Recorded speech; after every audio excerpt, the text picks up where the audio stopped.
Neste Porto Sporting é o Sporting que continua com aspirações a ainda chegar ao título nacional, e a equipa de Jorge Jesus esta época, para além de ter vencido na Luz e de ter vencido também diante do Futebol Clube do Porto em casa, mesmo no jogo em que perdeu frente ao Benfica, mostrou se calhar mais superioridade ofensiva. É um Sporting nesta altura mais forte do que as outras equipas para clássicos? Eu não diria que é a equipa mais forte para clássicos nesta altura. O que eu sei e que está à vista a todos é que o Sporting reagiu muito bem e esteve bem em todos ou quase todos os clássicos que competiu esta época, a começar pelo da Supertaça, em que foi claramente superior ao Benfica. Na Luz deu uma demonstração de força extraordinária, mesmo frente ao Porto em Alvalade na primeira volta, o Sporting foi claramente superior e venceu por 2-0. Curiosamente, o clássico mais importante, porque foi aquele em que o Sporting perde a liderança e que nunca mais conseguiu recuperar, apesar de ter feito uma boa exibição, sobretudo na segunda parte, frente ao Benfica, acabou por não conseguir evitar a derrota. E a verdade é que, apesar de todas as coisas boas que o Sporting fez, nomeadamente nos clássicos até esse jogo, é esse que, a 3 jornadas do fim, está a fazer a diferença, porque foi aí que o Sporting perdeu a liderança e não mais conseguiu recuperar. No entanto, apesar dessa derrota e dessa perda da liderança, o Sporting desde então venceu os jogos todos no campeonato, o que prova, por outro lado, que a equipa psicologicamente não se deixou abater pela derrota com o Benfica e tem conseguido superar jornada após jornada os objetivos e mantendo a chama ligada para o que resta do campeonato. E obviamente que o Benfica não se pode dar ao luxo de perder qualquer ponto, porque este Sporting já provou que está aí para lutar e amanhã é mais um jogo. Jorge Jesus não quis fazer distinção do facto de ser o Futebol Clube do Porto de outro adversário qualquer e, portanto, pode-se esperar um Sporting a jogar claramente para os 3 pontos amanhã no Dragão. Dirias que é favorito? Voltamos à velha história dos clássicos, não é?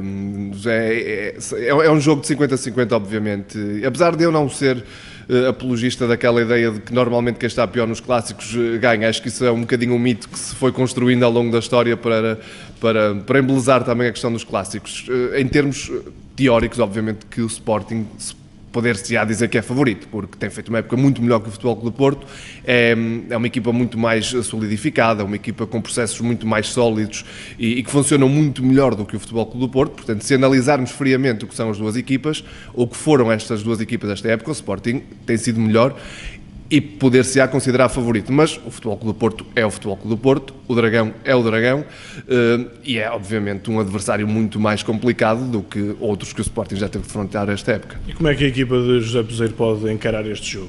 Da melhor forma? Eu acredito que é um jogo psicologicamente ambíguo para os jogadores do Futebol Clube do Porto, não é? Obviamente que falta aquela chama de lutar pelo título, faltam 3 jornadas e essa discussão já não passa pelo Porto, o que não tem sido hábito de todo, diria quase, nas últimas 3 décadas, 4 décadas quase. E portanto esse lado seguramente que pesará um bocadinho, não só nos jogadores, mas também na plateia do Dragão. Não sei propriamente o número de espectadores que poderá estar, mas acredito até que não esteja casa cheia, o que em outras circunstâncias seria impensável. Mas por outro lado, há ainda uma final da Taça para o Futebol Clube do Porto, há ainda algo a provar, e Pinto da Costa fez questão de dizer isso numa entrevista recente que deu ao Porto Canal, que é preciso mostrar serviço, é preciso provar que se merece ser titular da equipa do Futebol Clube do Porto, e eu acho que muitos dos jogadores que esta época desiludiram, e foram vários na equipa do Futebol Clube do Porto, jogadores de quem se esperava uma época grande, como por exemplo o Brahim e o próprio Aboubakar, começou muito bem e depois foi caindo. Eu acho que esta deve ser uma das últimas, se não a última ocasião antes da final da Taça, para se redimir um bocadinho de uma época que não há volta a dar, tem sido péssima para o Futebol do Porto. E dirias que até em relação a esses jogadores, tendo em conta que é uma equipa que vem de 2 vitórias, com algumas versões alternativas, falo de José Ángel, de André Silva, de Varela, com Brahim, Layún e Aboubakar de fora, achas que José Peseiro irá optar novamente por esse desenho ou fará regressar os mais cotados, digamos assim? Não estamos na cabeça do técnico do Futebol Clube do Porto, mas eu, se tivesse que apostar, acho honestamente que, tendo toda a gente disponível, José Peseiro deverá, pelo menos inicialmente, apostar num Futebol Clube do Porto mais experiente. E Jorge Jesus, por exemplo, disse hoje na conferência de imprensa que achava que era José Ángel que ia jogar e não Layún. É verdade que Layún vem de um jogo de ausência devido à lesão, mas eu acredito que se Layún estiver jogar. Exatamente. Portanto, eu acho que Layún a 100% e mesmo a 80% é um jogador indispensável para este Futebol Clube do Porto no que representa defensivamente e sobretudo ofensivamente.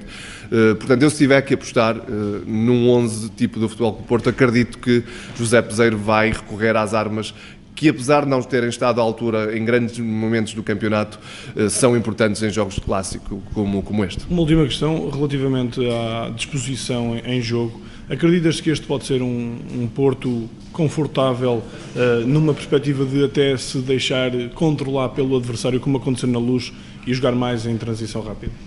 Sim, até porque tem jogadores para isso, não é? Falamos em jogadores como o Corona ou o próprio Brahimi, e tendo Danilo até como central neste jogo, que é um jogador que depois sai muito bem com a bola.